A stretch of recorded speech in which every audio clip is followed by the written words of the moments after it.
आज क्लास 11वां भौतिकी का हम लोग अंतिम अध्याय पढ़ने जा रहे हैं जिसका नाम है तरंगे, दैट इज वेव्स। तो तरंग जो तुमको है, तरंग जो कि एक तो प्रकाश भी तरंग है, ध्वनि को भी तरंग कहा जाता है। तो तरंग जैसे कि एक रस्सी है, उसमें भी तरंग उत्पन्न होती है। तो तरंग का पहले हम लोग इस लेक्चर में पहले देखेंगे तरंग किसे कहते हैं। तरंग के प्रकार जैसे होते हैं अनुदैर्घ्य तरंग, अनुप्रस्थ तरंग, लॉन्गिट्यूडनल वेव, ट्रांसवर्स वेव किसे कहते हैं, सब इंग्लिश हो गया उसका। उसके बाद जो किसी रस्सी में जो तरंग उत्पन्न होता है उसका समीकरण कैसे हम लोग व्यक्त कर सकते हैं, आयाम, कला या तुमको तरंग संख्या, ये सब जो कुछ इसके जो कि परिभाषा शब्दावली है उसके बारे में भी इस लेक्चर में जानेंगे। प्रगामी तरंग की चाल जो होती है किसी माध्यम में, जो है अनुप्रस्थ तरंग की चाल, अनुदैर्घ्य तरंग की चाल, ध्वनि की चाल, ध्वनि की चाल पर किसका प्रभाव पड़ता है, ताप दाब इसका क्या प्रभाव पड़ता है, इस लेक्चर में हम लोग इसको जानने का कोशिश करेंगे। तो हम लोग पहले लेक्चर स्टार्ट कर रहे हैं। तो आज का लेक्चर में यही है तुमको तरंगे, तरंगे मतलब वेव्स हो गया। तो जो भी टॉपिक है तुम्हारा, जितना भी टॉपिक है, सारे टॉपिक्स तुमका क्लास 11, 12 के जितने भी हैं, हिंदी और अंग्रेजी दोनों माध्यम में, फिजिक्स, केमिस्ट्री या मैथ के, तुमको सारे लेक्चर वीडियो जो है, तुमको सारे लेक्चर जो है तुम्हारे राइटफुल ऐप पर जो है प्ले स्टोर से डाउनलोड करके उसको देख सकते हो। और वहाँ पे जितने भी जो क्वेश्चंस वगैरह हैं उसके पूछने के लिए तुम हमसे संपर्क भी कर सकते हो, उसके लिए टाइम भी ले सकते हो। तो आज का जो टॉपिक है हमारा तरंगे, उसको स्टार्ट करें। तो पहला सवाल यह था, तरंग कहते किसको है। जब तरंग को चलने के लिए जो सामान्य तरंगे हैं, द्रव्य तरंगे जिसे कहते हैं, द्रव्य तरंग को अनुगमन करने के लिए, चलने के लिए माध्यम की आवश्यकता होती है। तो माध्यम के, जैसे कि तुमको एक तरंग का एक उदाहरण के रूप में अगर हम लोग एक समझना चाहें जो कि सामान्य की तरंग क्या है, इसके लिए एक उदाहरण के द्वारा समझाया जा सकता है कि मान लेते हैं कि एक लाइन में बहुत सा व्यक्ति खड़ा है। तो जब एक पीछे का व्यक्ति अपने आगे वाला व्यक्ति पर अगर गिर जाता है, तो वह जो आगे वाला व्यक्ति अगर विरोध नहीं करे तो वो अपने आगे वाला गिरेगा, वो अपने आगे गिरेगा, अपने आगे गिरेगा। इस प्रकार से पूरे लाइन में एक विक्षोभ कर सकते, जिसको डिस्टर्ब, पूरा लाइन में एक विक्षोभ उत्पन्न होगा। और वह किसके कारण उत्पन्न हुआ, ये जो विक्षोभ है ये तरंग है। वो जो पूरा लाइन में, जैसे एक आदमी दूसरे पर गिरा, दूसरा तीसरे पर, तीसरा चौथे पर, एक के गति के कारण ये जो गति हुआ इस आदमी का, इसके कारण दूसरा प्रभावित हुआ, दूसरा के कारण तीसरा, तीसरा चौथा, ये पूरा पंक्ति में, पूरा लाइन में एक विक्षोभ स्टार्ट हुआ। विक्षोभ में तरंग कहते हैं इसको। और इसका वाहक कौन हुआ, यहाँ दो तरह का, एक तो विक्षोभ जो चल रहा है दैट इज तरंग, और इसमें इसके लिए रिस्पॉन्सिबल कौन है, आदमी जो कि एक दूसरे पर गिर रहा है, वो इसका वाहक है। तो ये माध्यम का कण हुआ। जैसे कि अभी हम बोल रहे हैं तो ये तो दिख नहीं रहा है, इसे जहां पर यहां पर उंगली अगर रखोगे तो पता चलेगा कि हवा कंपन कर रहा है। तो हवा का जो कण है, इस ध्वनि एक तरंग हुआ जो डिस्टर्बेंस है, और हवा का जो कण है वो आगे पीछे करके इसको क्या कर रहा है, यहाँ उंगली रखो, देखो सामने तुमको दिखेगा कहाँ हवा थरथरा रहा है। तो यहाँ पर देखोगे तुमको माध्यम का कण है, ये हवा का कण माध्यम हुआ जो कि, और इसमें जो ध्वनि हुआ, ध्वनि एक विक्षोभ हो गया। और इस हवा के कण के कंपन से क्या हुआ, ये एक विक्षोभ तरंग उत्पन्न हुआ, दैट इज, उसका नाम क्या है, ध्वनि तरंग है मेरे बोलने से। जो कि जाहिर है कि यहाँ उंगली रख के तुम महसूस कर सकते हो, दिख नहीं सकता क्योंकि हवा दिखता नहीं है हमसे। लेकिन अब दूसरा अगर उदाहरण दें इसको, तो ये सब तुम्हारा जो तरंग हुआ, तो इसको जैसे हम लोग दो भाग में बांटते हैं, उसके बारे में भी देखकर तरंग का मतलब एक समझ में आ गया होगा। यहाँ पर दो शब्द आया, माध्यम के कण जो कि क्या करते हैं, जिसके गति के कारण तरंग उत्पन्न होता है। माध्यम के कण की गति के कारण तरंग उत्पन्न होता है, और तरंग के चलने की दिशा और माध्यम के कण के चलने की दिशा, यह आवश्यक नहीं दोनों एक ही दिशा में, दोनों अलग अलग दिशा में भी हो सकती है। तो इस तरह से तरंग को दो भाग में बांटा गया है, अनुप्रस्थ तरंग और अनुदैर्घ्य तरंग। पहले तरंग क्या हुआ, इस समझ में आ गया होगा। तो पहले द्रव्य तरंग कहते हैं, जिस तरंग, वैसे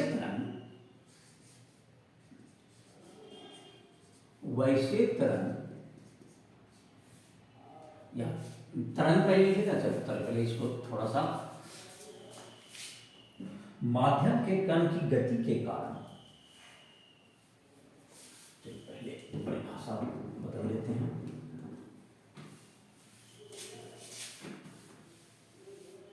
माध्यम के कण की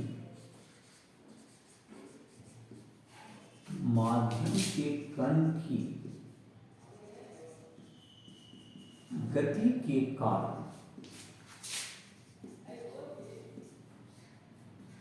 उस माध्यम में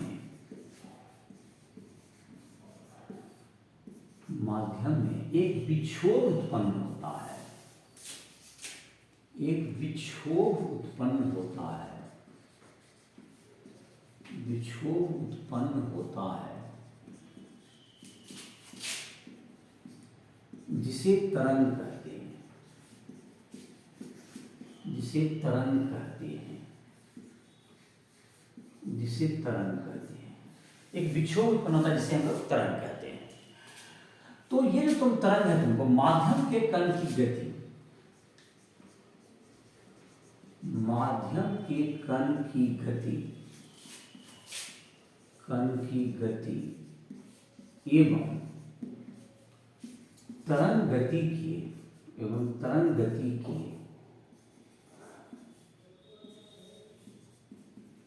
दिशा के अनुसार, तरंग गति की दिशा के अनुसार तरंग को तरंग के दो प्रकार हैं, तरंग के दो प्रकार हैं, तरंग के दो प्रकार हैं। जैसे पहला हो गया तुमको अनुप्रस्थ तरंग कहते हैं, एक नंबर में लिखते हैं अनुप्रस्थ तरंग, अनुप्रस्थ तरंग, इसका इंग्लिश होता है ट्रांसवर्स वेव, ट्रांसवर्स वेव। वैसा तरंग जिसमें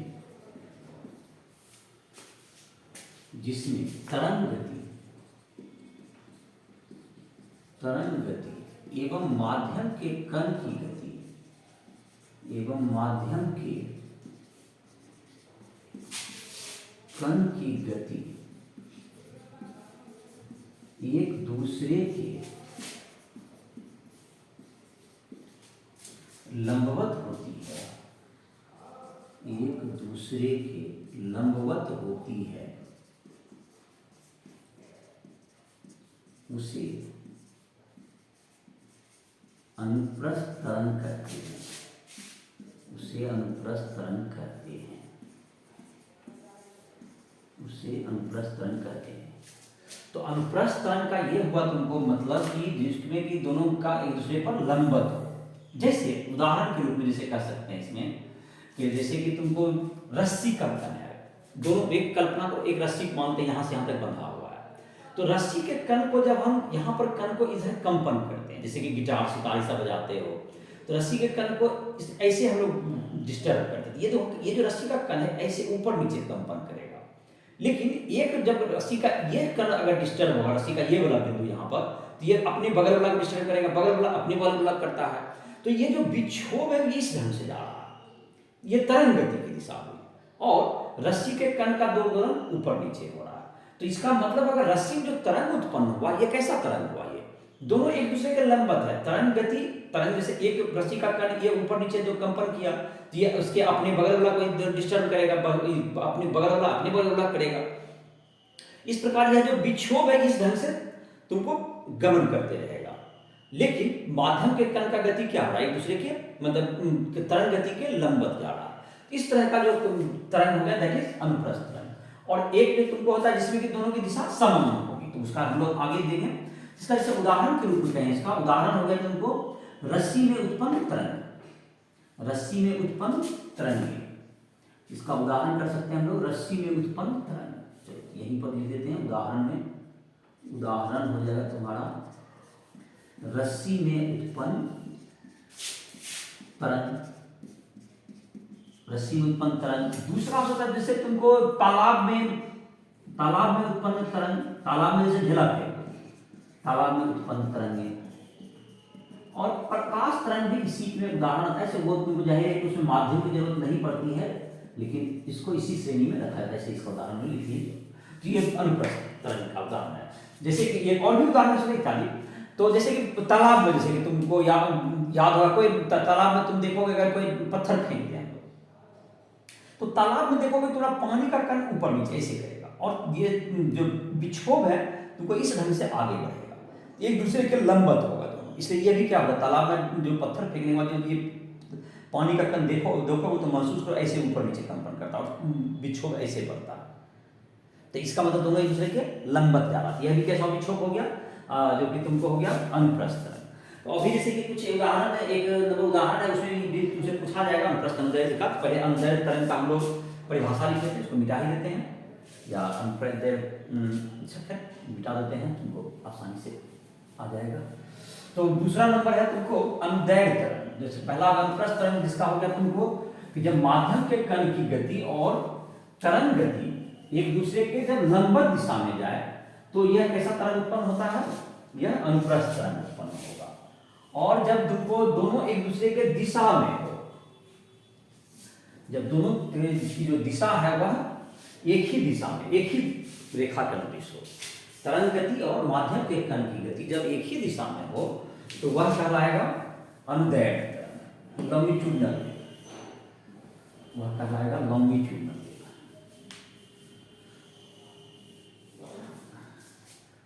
अनुदैर्ध्य तरंग। जैसे कि ध्वनि है, तुमको ध्वनि में तुमको होता है कि जो माध्यम के कण जो हवा के जो कण का जो गमन का दिशा और ध्वनि के गमन की दिशा दोनों एक ही दिशा में होती है। यह तुमको किसके उदाहरण हो जाएंगे, अनुदैर्ध्य तरंग, लॉन्गिट्यूडिनल वेव। दूसरा नंबर लिख लेते हैं अनुदैर्ध्य तरंग, अनुदैर्ध्य तरंग, लॉन्गिट्यूडिनल वेव। वैसा तरंग जिसमें तरंग गति एवं माध्यम के कण की गति, माध्यम के कण की गति की दिशा, गति की दिशा समान हो, समान हो, अनुदैर्ध्य तरंग कहलाती है, अनुदैर्ध्य तरंग कहलाती है, अनुदैर्ध्य तरंग कहलाती है। उदाहरण हो जाएगा इसका ध्वनि तरंग, ध्वनि तरंग, ध्वनि तरंग इत्यादि। ध्वनि तरंग में तुमको जो है इसका उदाहरण होता है। अब जैसे कुछ उदाहरण नंबर 1 में एनसीईआरटी में तुम्हारा दिया हुआ है इस तरंग अध्याय का, उसमें देखिए तो कुछ तरंग कुछ दिए गए हैं, उसमें यह पूछा जा रहा है कि तुमको यह जो तरंग है उदाहरण पहला में कि किस कैटेगरी में आता है, या दोनों का मिश्रण है। जैसे कि प्रश्न है तुमको पहला नंबर उसमें क्या है पढ़ो। किसी लंबी कुंडलित कमानी के एक सिरे को एक और विस्थापित करने पर उस कमानी की किसी विभव, देखो जैसे क्या बोल रहा है, एक स्प्रिंग, एक कमानी में स्प्रिंग हुआ, इसको एक तरफ ऐसे विस्थापित करें तो इसमें जो कंपन होगा वो किस तरह का कंपन होगा, वो अनुप्रस्थ तरंग होगा कि अनुदैर्ध्य तरंग होगा। इसको इस ढंग से अगर विस्थापित करेंगे तो यह जो तुमको है दोलन इधर करेगा तो इसका जो विक्षोभ है इधर जाएगा, और साथ ही साथ ये जो एक कंपन इसके कारण भी इधर भी एक कंपन उत्पन्न हो जाएगा। अगर इसको करेंगे तो ये तुमको सब एक दूसरे से जुड़ा हुआ रहता है इस तरह से कि ये दोनों दिशा में इधर भी कंपन होगा और इधर भी कंपन होगा इसका इसके जो कंपन की जो दिशा होगी ये दोनों तरफ प्रभावित हो जाएगी। तो ये अगर ऊपर रहता है विस्थापन इधर जाता है तो ये अनुप्रस्थ तरंग का बात होगा, और कंपन भी इधर भी, ये भी स्प्रिंग का कण इधर भी कंपन करेगा और गति भी इधर जाएगा। तो यह तुमको इसका मतलब ये जो उदाहरण हुआ यह दोनों प्रकार का होगा। तो ये जो तुमको होगा अनुप्रस्थ एवं अनुदैर्ध्य दोनों तरह के तरंग इसमें क्या होंगे, तरंगें उत्पन्न होगी, तरंगें उत्पन्न होगी। मतलब स्प्रिंग को करने पर पहला नंबर का यही है दोनों का मिक्सर होगा। चलिए दूसरा नंबर क्या है, द्रव से भरे किसी सिलेंडर। अब से देखो एक सिलेंडर है, इसमें पानी भरा हुआ है, इस तरह का तुमको ये कह रहा है कि ये जब तुमको एक सिलेंडर दे दो, ये इसमें द्रव्य भरा हुआ है, पानी भरा हुआ है, एक पिस्टन यहाँ लगा दो, ठीक है, इसमें कोई गैस या मतलब द्रव्य भरा हुआ है इसमें।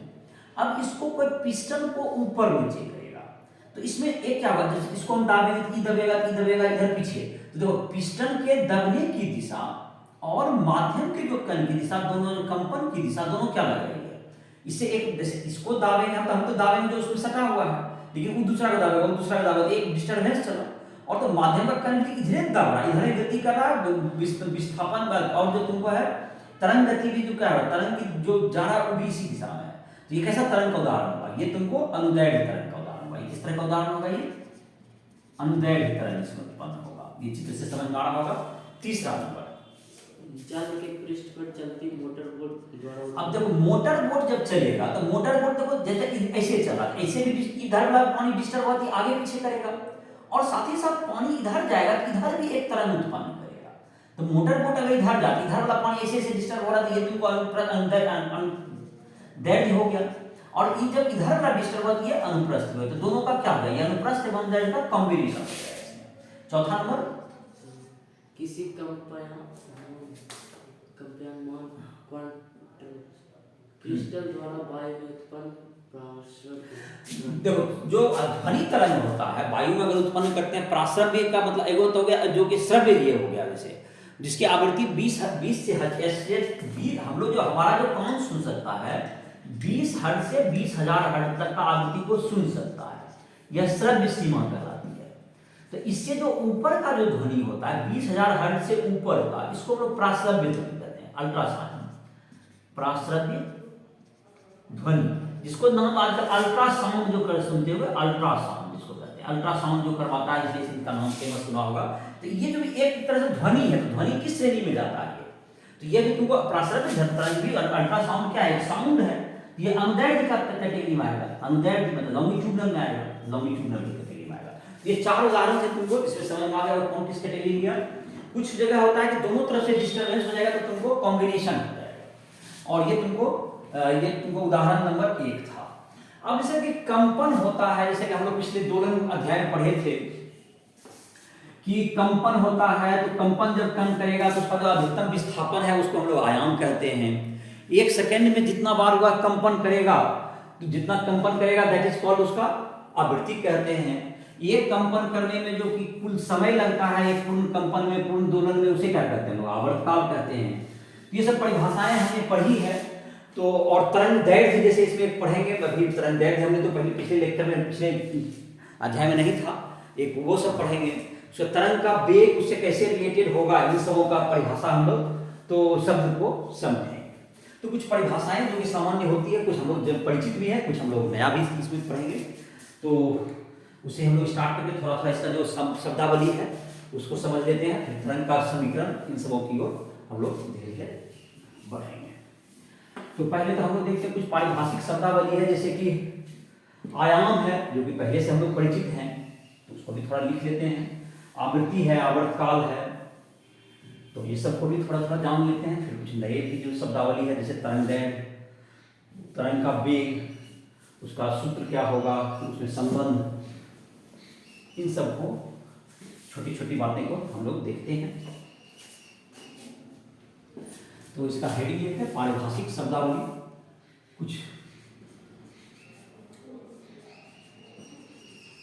पारिभाषिक शब्दावली, इसमें हो गया पहला आयाम,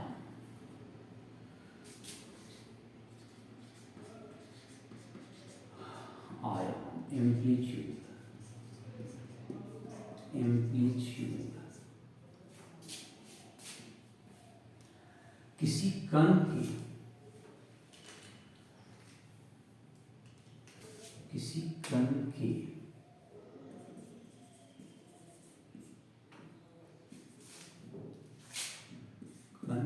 दोलन में माध्य बिंदु से अधिकतम विस्थापन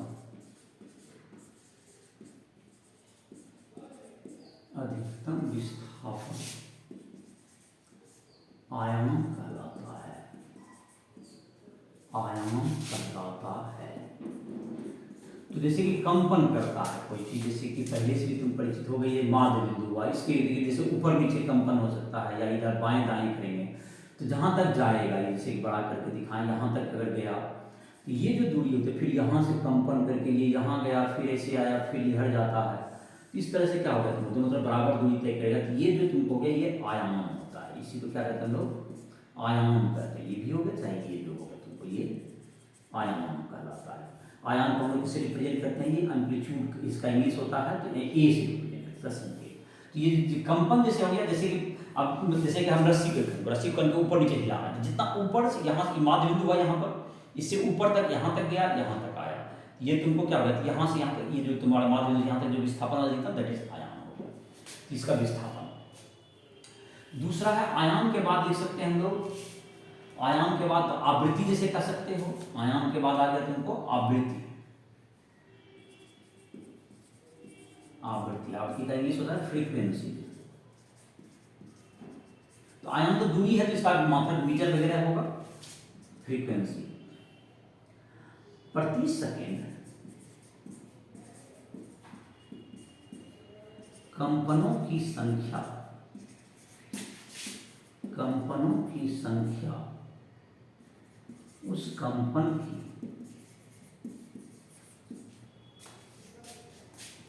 आवृत्ति कहलाती है, उस कंपन की आवृत्ति कहलाती है। प्रति सेकंड जो कंपन की संख्या है उस कंपन की आवृत्ति कहलाएगी। अगर आवर्त काल हो गया, एक कंपन करने में जितना समय लगता है उसको क्या कहते हैं, आवर्त काल लिख लेते हैं पहले। आवर्त काल इससे पहले से ही परिचित है, आवर्त काल टाइम पीरियड।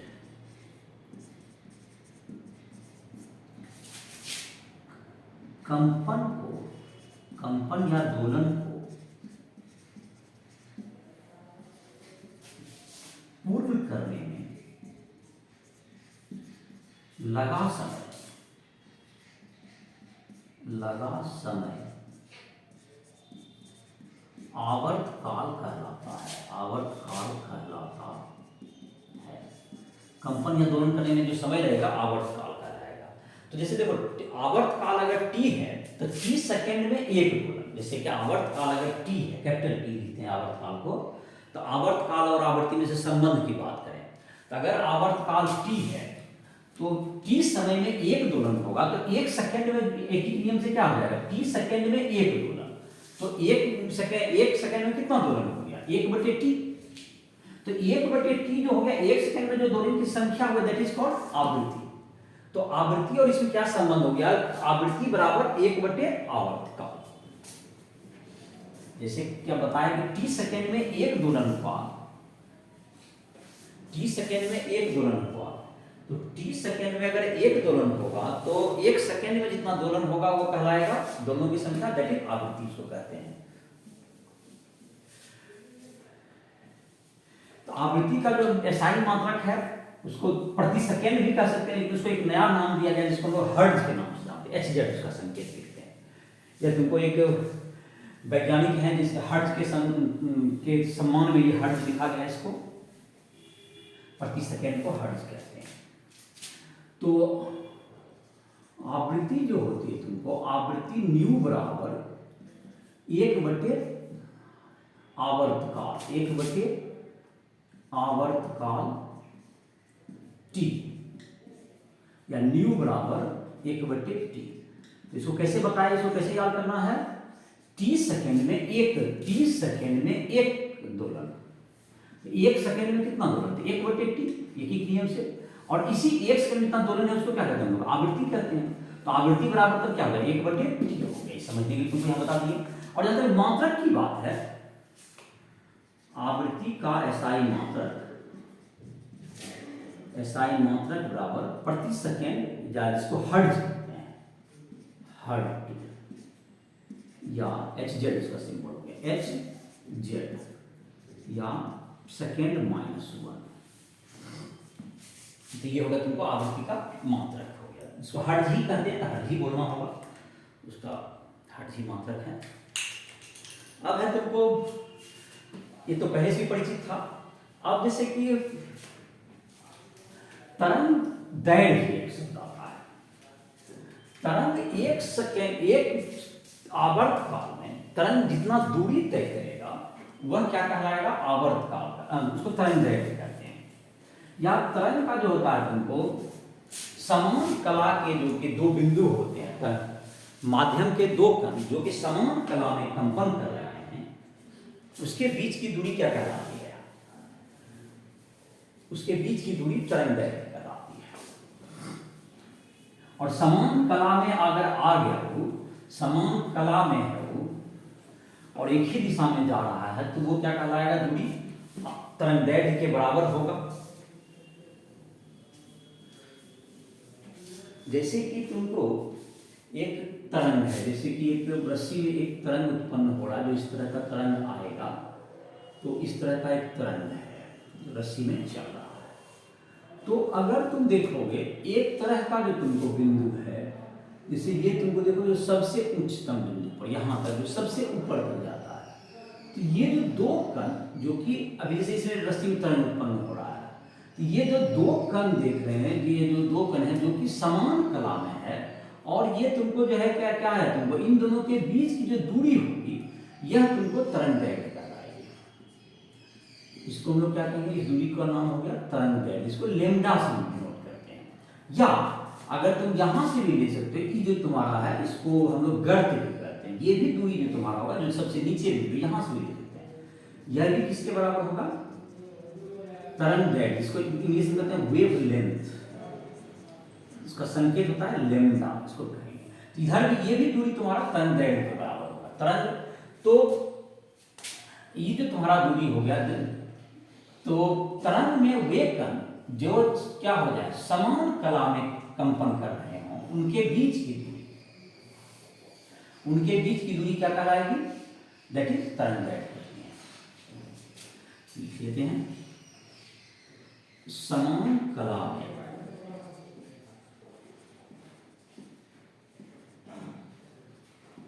कंपन करने वाले माध्यम के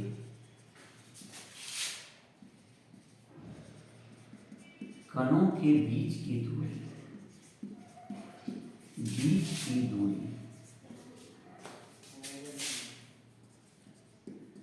तरंग दैर्घ्य कहलाती है।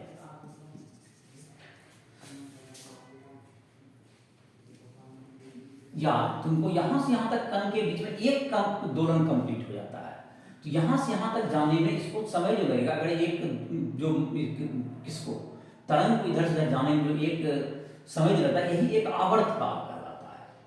तो ये जो तुमको होगा इसको क्या कहेंगे, एक तुमको आवर्त काल है। तो या दूसरे शब्द में कहें, एक आवर्त काल में तरंग के द्वारा तय की गई दूरी भी क्या कहलाती है, तरंग दैर्घ्य कहलाती है। ये भी लिख सकते हैं, एक आवर्त काल में तरंग के द्वारा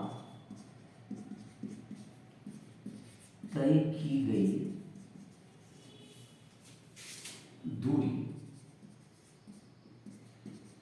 तरंग दैर्घ्य कहलाती है। तरंग के द्वारा तय की गई दूरी क्या कहलाएगी, तरंग दैर्घ्य कहलाती है। उसको वेवलेंथ कहेंगे। तो ये वेवलेंथ हो जाएगा, तरंग के द्वारा तय की गई दूरी, ये वेवलेंथ हो जाएगा। चलिए, तो ये वेवलेंथ हो गया तुम्हारा। अब है तुमको तरंग का वेग कहते हैं।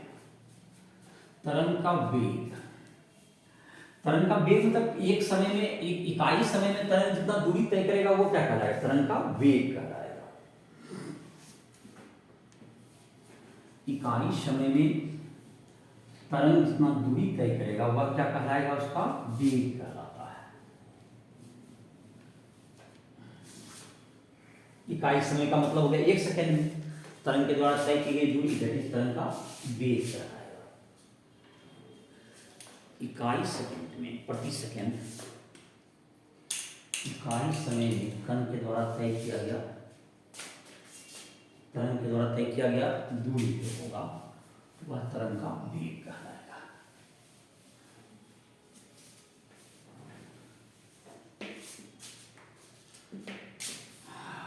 तरंग का वेग, वेव स्पीड भी कर सकते हो, वेव स्पीड, इकाई समय में तरंग के द्वारा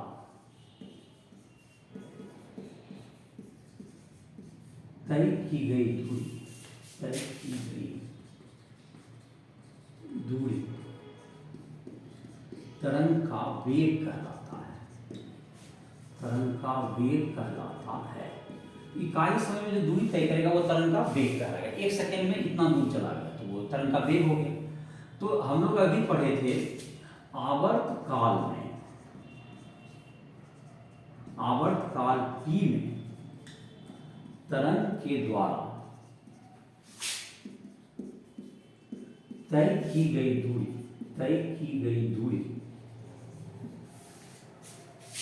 तरंग दैर्घ्य लैम्डा कहलाती है। अतः तरंग का वेग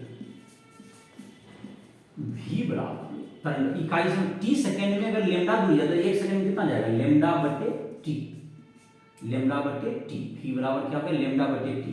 और 1 बटे टी को क्या कहते हैं लोग, आवृत्ति भी कहते हैं। तो v बराबर क्या होगा, आवृत्ति गुना तरंग दैर्घ्य। तो ये तुमको एक संबंध हो गया, तरंग दैर्घ्य तरंग का वेग बराबर तरंग का वेग बराबर तरंग आवृत्ति गुना तरंग दैर्घ्य, आवृत्ति गुना तरंग दैर्घ्य, आवृत्ति गुना तरंग दैर्घ्य। ये आवृत्ति गुना तरंग दैर्घ्य के ये बराबर होगा क्योंकि तरंग का वेग होगा। तो ये वेग बराबर क्या हो गया, आवृत्ति गुना तरंग दैर्घ्य। तो ये वेग हो गया तुम्हारा दूरी, मीटर प्रति सेकंड में ये नापा जाता है। इसका तरंग का वेग तो ऐसा ही मात्रक है ही, आवृत्ति का तो हर्ट्ज हो ही गया और तरंग दैर्घ्य का मीटर हो गया ऐसा ही मात्रक। तो ये तुमको हो गया तरंग दैर्घ्य, इसमें संबंध हो गया वेग में। उसके बाद एक और परिभाषा आती है जैसे कि तरंग की संख्या। तो 1 मीटर में जितना तरंग होगा दैट इज क्या कहलाएगा, वो जो तरंग कहलाएगा 1 प्रति मीटर में जो होगा तुमको तरंग की संख्या, उसे हम लोग तरंग संख्या कहेंगे। और यहाँ पर जो कि हम लोग एक मतलब कि 2 पाई बटे लेमडा, जैसे कि कोणीय आवृत्ति एक हम लोग पढ़े हैं। कोणीय आवृत्ति होता है तुमको ओमेगा बराबर 2 पाई बटे टाइम पीरियड। तो उसी टाइप से एक हम लोग कोणीय तरंग संख्या भी कहते हैं। तरंग संख्या, तरंग संख्या वेव नंबर,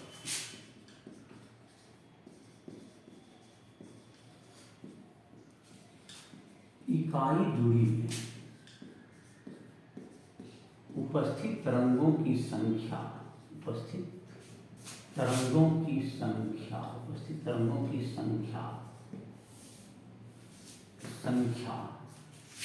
बराबर 1 बटे लेमडा। उपस्थित तरंगों की संख्या बराबर 1 बटे लेमडा, डिस्टेंस में एक तरंग बराबर 1 बटे लेमडा। इसी के साथ होता है इसमें तुमको कोणीय तरंग संख्या, जो यहाँ पर हमारा काफी काम करेगा, अक्सर प्रयोग करेंगे कोणीय तरंग संख्या। तो इसका हम लोग प्रयोग करते हैं, इसको लोग के से डिनोट करते हैं, इसकी जरूरत बार बार पड़ती है। बराबर होता है 2 पाई बटे लेमडा, इसको हम लोग कहेंगे कोणीय तरंग संख्या, कोणीय तरंग संख्या के बराबर। और एक होता है तुमको कोणीय आवृत्ति, हम लोग कहते हैं कोणीय आवृत्ति, ओमेगा बराबर 2 पाई बटे टी। ये तुमको पिछले अध्याय में भी देखा होगा, ये बहुत बार प्रयोग में आता था। कोणीय आवृत्ति बराबर 2 पाई गुना आवृत्ति हो गया, 2 पाई गुना आवृत्ति। ये सब तुमको परिचित हो। तो ये नया यहाँ पे कोणीय आवृत्ति, कोणीय तरंग संख्या को हम लोग डिनोट करेंगे 2 पाई बटे लेमडा।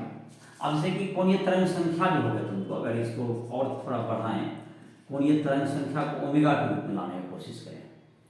कोणीय तरंग संख्या के बराबर 2 पाई बटे लेमडा होता है।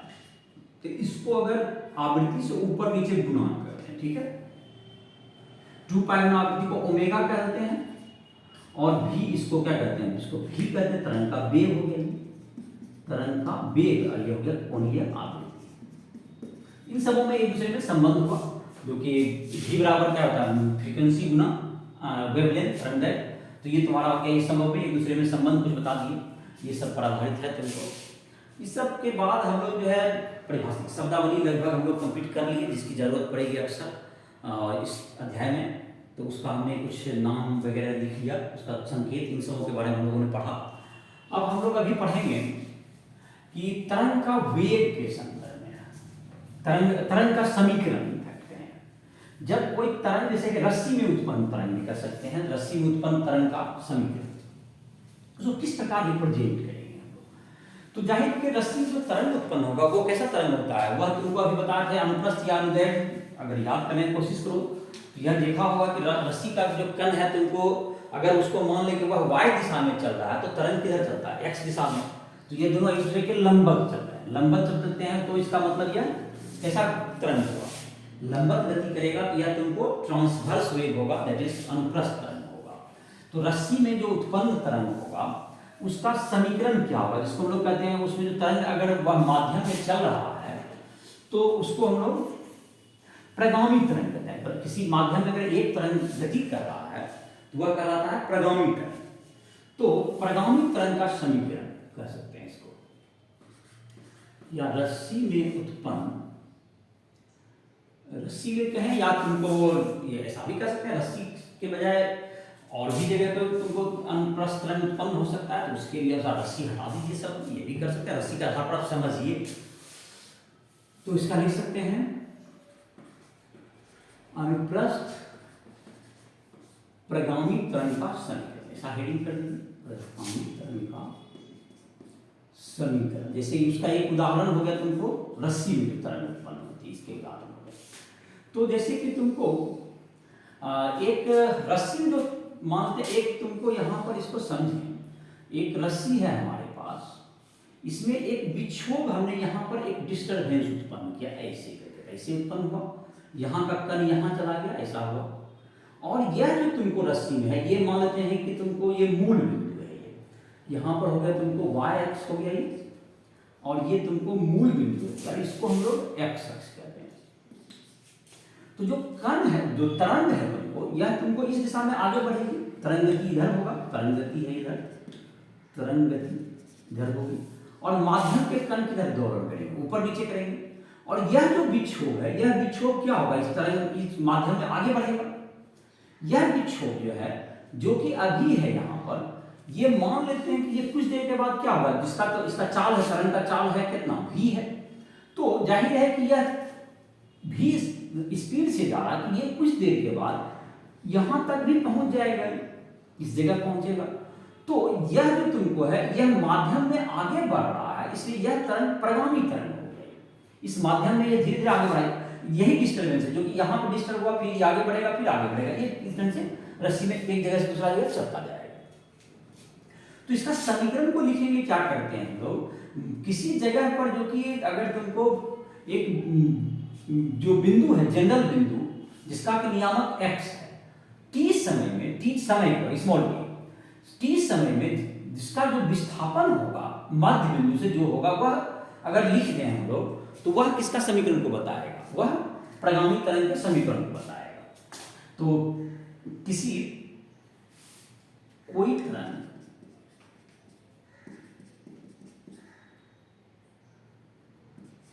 जिसमें तरंग गति x दिशा में, तरंग गति x दिशा में v चाल से हो रही है, v चाल से क्या हो रहा है, इसका तरंग गति हो रही है, v चाल से चल रहा है, तरंग गति, तरंग कितना चाल से चल रहा है, v चाल से चल रहा है, तरंग हो रही है, माध्यम के कण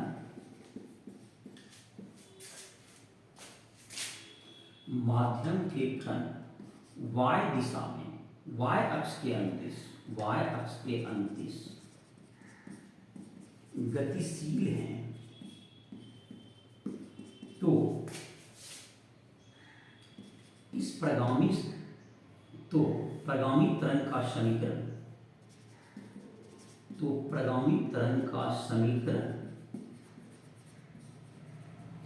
माध्य बिंदु से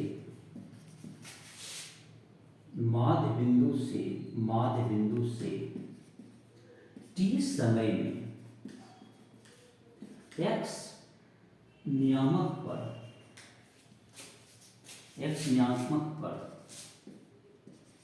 स्थित कण का विस्थापन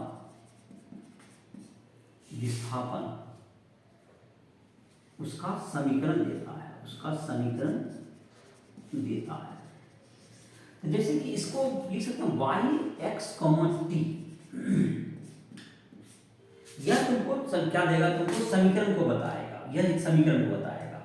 और बराबर जो तुम्हारा हो जाएगा, अब देखो ये जैसे कि एक और चीज है, जैसे कि इसमें x भी रहेगा t भी रहेगा, तो यह जो चीज है इसके बजाय ये तुमको लिख सकते हैं y जो विस्थापन होगा x बराबर मूल बिंदु पर जब होगा और कितना समय में t minus x by we.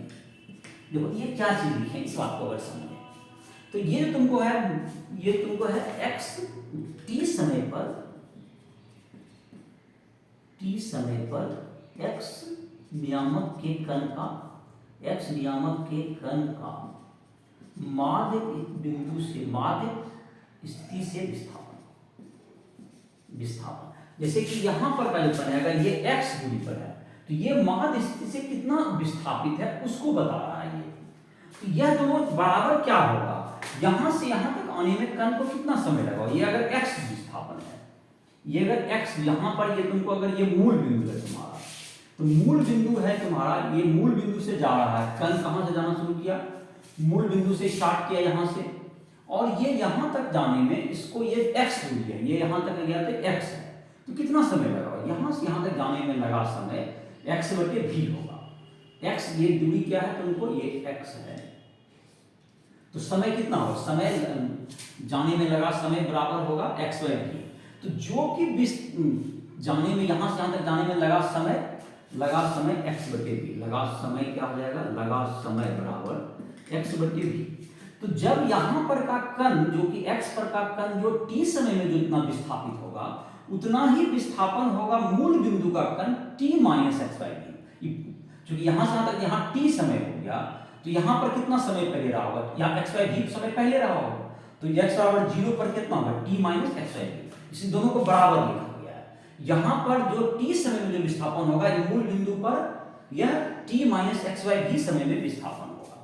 अर्थात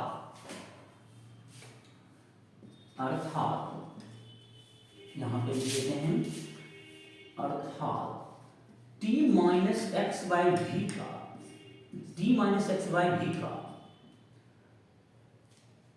का फलन एक प्रगामी तरंग का समीकरण बताता है, एक का फलन प्रगामी तरंग का समीकरण बताता है, प्रगामी तरंग का समीकरण बताता है, प्रगामी तरंग का समीकरण बताता है। ये प्रगामी तरंग का समीकरण बताएगा ये। तो ये तुमको क्या हो गया, ये प्रगामी तरंग का समीकरण को बताता है, और ये हो गया तुमको प्रगामी तरंग का समीकरण। ये t माइनस एक्स जो कि x दिशा में चल रहा है। अगर ये तुमको उल्टा दिशा में चलता तो ये क्या होगा तुमको, जो कि यहां पर है तो t plus x by v होता। तो जैसे कि तुम्हारा हो गया, पहले इसका कोई सुटेबल एक उदाहरण देके बताते हैं प्रगामी तरंग का समीकरण में।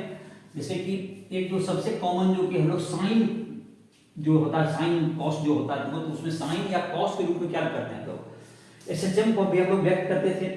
तो इसको भी हम लोग अगर इसको रखना चाहें x दिशा में जो उपयुक्त कोई समीकरण होगा जो कि प्रगामी तरंग के समीकरण को बताएगा।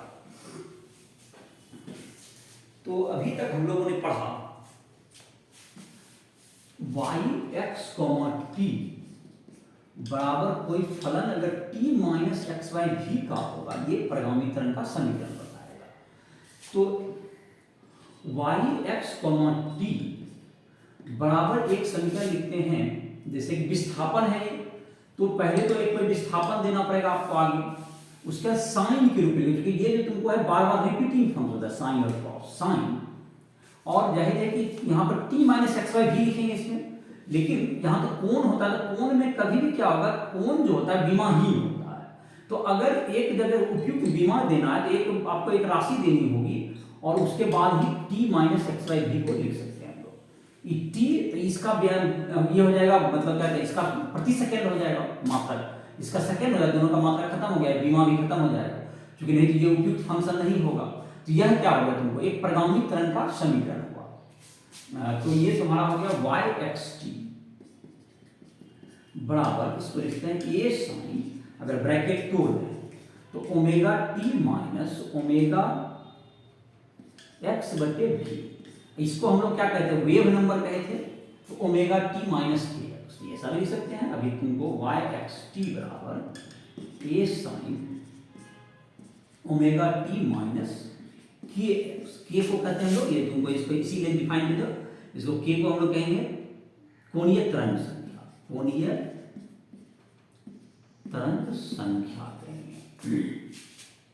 और ओमेगा को कहते हैं हम लोग कोणीय आवृत्ति, ओमेगा हो गया तुमको, ओमेगा बराबर कोणीय आवृत्ति।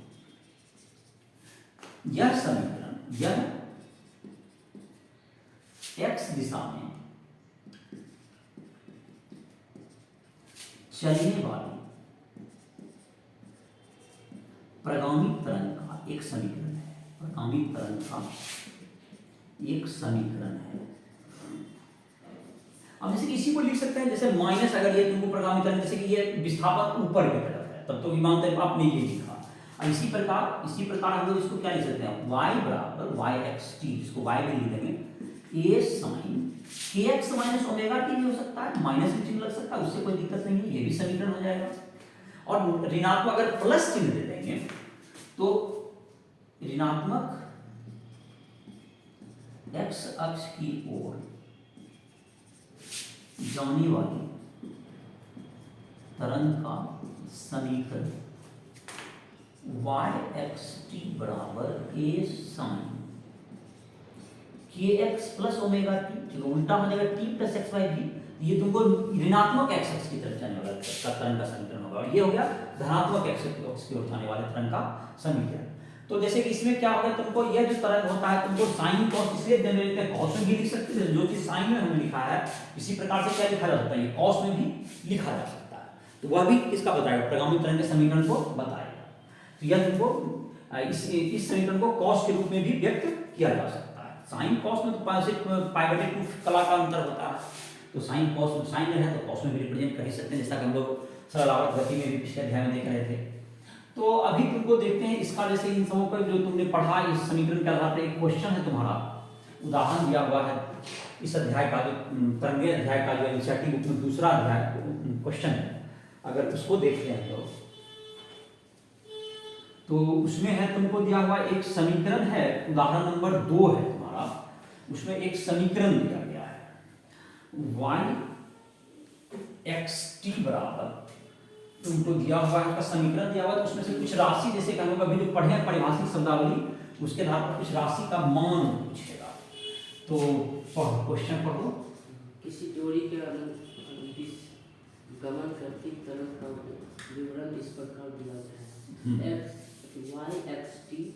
वाई एक्स टी बराबर 0.005 दो जीरो ना पॉइंट के बाद 05 साइन 80.0 एक्स,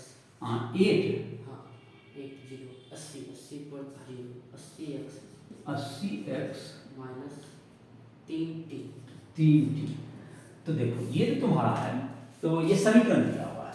तो अगर तुमको अभी जैसे कि हम लोग लिखे थे वाई एक्स टी बराबर क्या लिखे थे, ए साइन 80x है यहाँ, 80x माइनस 3t, यही ना है, ए साइन 80x माइनस 3t, ए साइन मतलब 80x का मतलब kx माइनस ओमेगा, ऐसा लिखे थे, या ओमेगा टी माइनस kx होता है, kx माइनस ओमेगा टी, यहाँ देखते ही पता चला है kx minus omega T type का प्लस होगा, प्लस लिख देते। तो यहाँ पर अगर तुलना करें, तुलना करने पर क्या दिखता है, तुलना करने पर a बराबर दिख रहा है हमको 0.005, ये मीटर में है, आयाम हो गया, इसको क्या कहते हैं, आयाम हो गया। यहाँ पर k का मान कितना दिख रहा है, k जो कहते हैं कोणीय तरंग संख्या, k कोणीय तरंग संख्या, कोणीय तरंग संख्या k बराबर 80 दिख रहा है।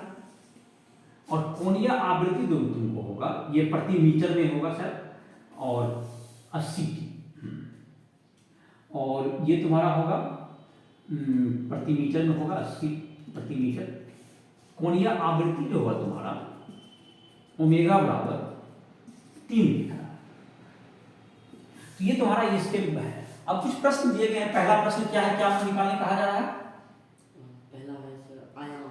आयाम, तो आयाम तो खैर यहाँ पर लिखा है जा चुका है। चलिए पहला तो आंसर ही आ गया हम लोग का 0.005 मीटर। चलिए दूसरा तरंग दैर्घ्य।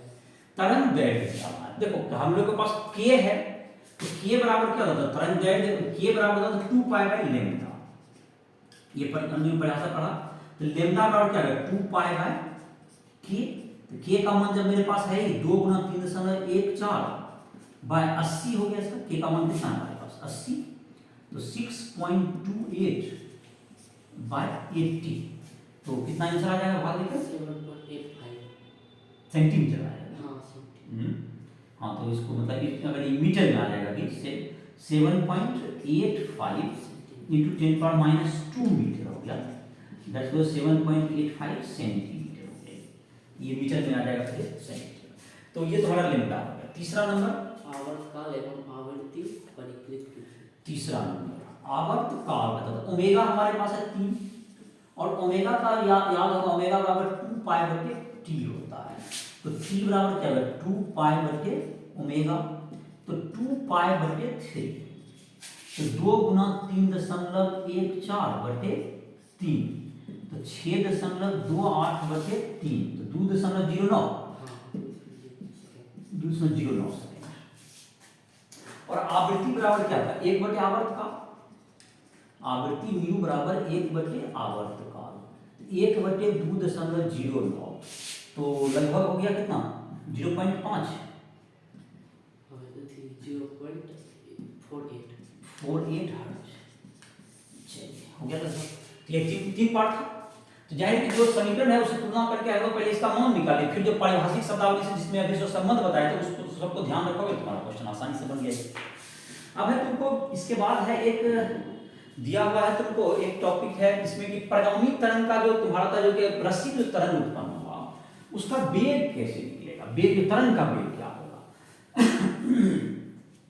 तो तरंग का वेग जो निकाल तरंग का वेग जो होता है तुमको ये y जो तुम्हारा था y था तरंग का जो माध्यम के कण का विस्थापन था। इसको अगर हम लोग डिफरेंशिएट करते हैं समय के रिस्पेक्ट में तो इससे हमको माध्यम के कणों का वेग तो निकल सकता है, लेकिन तरंग का वेग जो होगा तुमको वह अलग होता है और माध्यम के कण का वेग अलग होता है।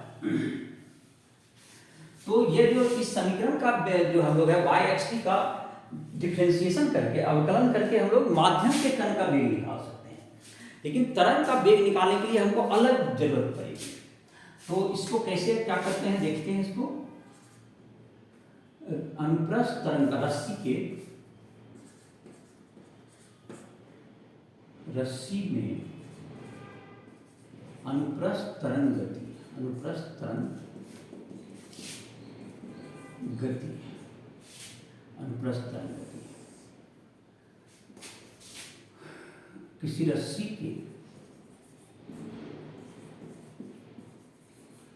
रस्सी में उत्पन्न तरंग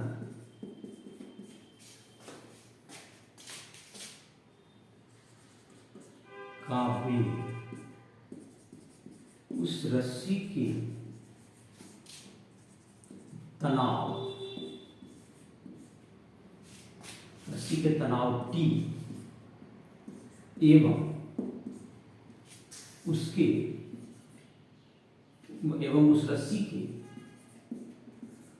रस्सी के इकाई लंबाई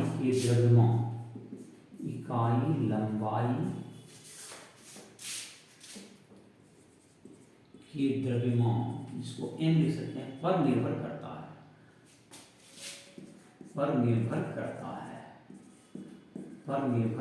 है। तो अनुप्रस्थ तरंग का वेग जो होता है अनुप्रस्थ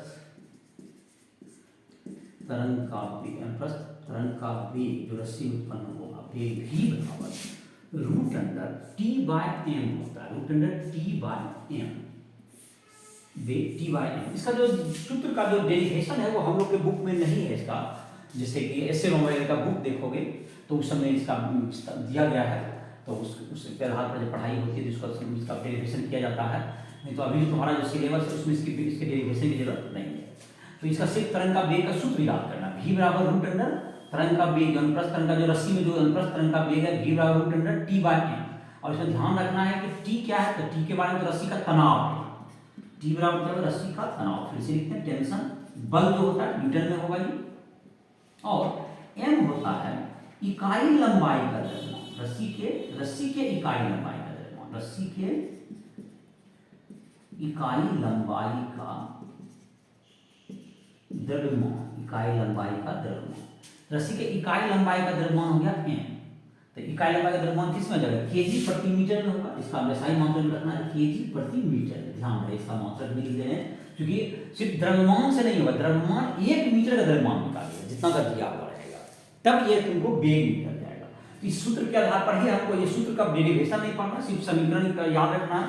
रस्सी का तनाव, जैसे ये जो रस्सी है, दो चीज पर निर्भर करेगा, ये रस्सी का तनाव, ये रस्सी कितना तनाव है टेंशन टी पर, इधर दोनों तरफ से तनाव रहता है इसका टी, और रस्सी का इसका द्रव्यमान जो होता है, इकाई लंबाई का जो द्रव्यमान होगा एक लंबाई का 1 मीटर का, उस पर निर्भर करेगा ये।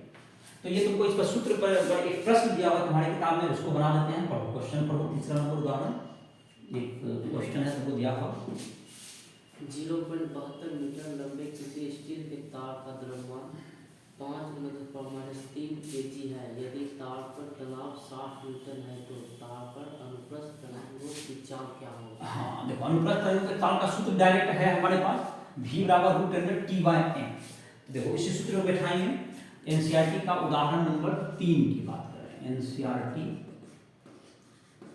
उदाहरण 3 का बात करें हम लोग, एनसीईआरटी उदाहरण 3। तो ये है तुम्हारा एनसीईआरटी उदाहरण 3 में कि दिया हुआ है तुमको रस्सी का जो तनाव दिया हुआ है, तनाव कितना जो 60 न्यूटन, तो T बराबर 60 न्यूटन ये हमारे पास है, और रस्सी का जो रस्सी के इकाई लंबाई का द्रव्यमान निकलना है, रस्सी के इकाई लंबाई का द्रव्यमान m बराबर, तो द्रव्यमान कितना दिया होगा 5×10⁻², 10⁻³ kg, हाँ आप बटे उसका लंबाई, इकाई लंबाई 0.72 मीटर, हाँ 0.72 मीटर, केजी प्रति मीटर में आ जाएगा। तो ये तुम्हारा क्या होगा m हो गया। आप इसको हल कर लें, इसको कितना है तुमको, मतलब ऊपर हो गया कितना तुम्हारा 5×10⁻², कितना है ये 5×10⁻² ना, 5×10⁻³ बटे 0.72। तो इसको अगर हम लोग कैंसिल करेंगे तो 5×10⁻³ है ना, अच्छा रुको हल कर लिया गया, 5×10⁻³ बटे क्या आ जाएगा 72×10 100 हो जाएगा, 100। तो कितना हो जाएगा ये 6×10⁻,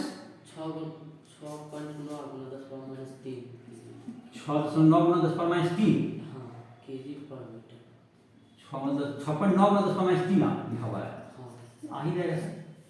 तो ये तुम्हारा आ जाएगा। चलो ये अब हम लोग तो वेग का, हम लोग पास अनुप्रस्थ तरंग का वेग का सूत्र अभी तुरंत लिखे थे, v बराबर root under t by m. तो टी मेरे पास है ही 60, रूट अंडर 60 न्यूटन बटे कितना है इसका, आ गया 6.9×10⁻³ है, 10⁻³ केजी प्रति मीटर।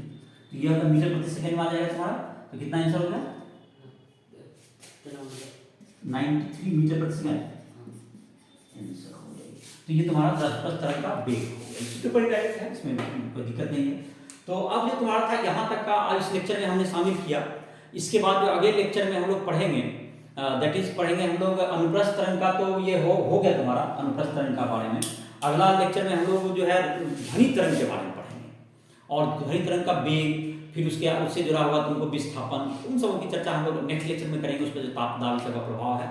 तो किसी भी स्टूडेंट को फिजिक्स केमिस्ट्री या मैथ किसी भी टॉपिक में इंग्लिश या हिंदी मीडियम में पढ़ना हो, इंजीनियरिंग मेडिकल के तैयारी के लिए भी, तो राइफल ऐप के माध्यम से तैयारी कर सकता है, या उससे हमसे संपर्क करके किसी भी प्रॉब्लम का हल ले सकता है।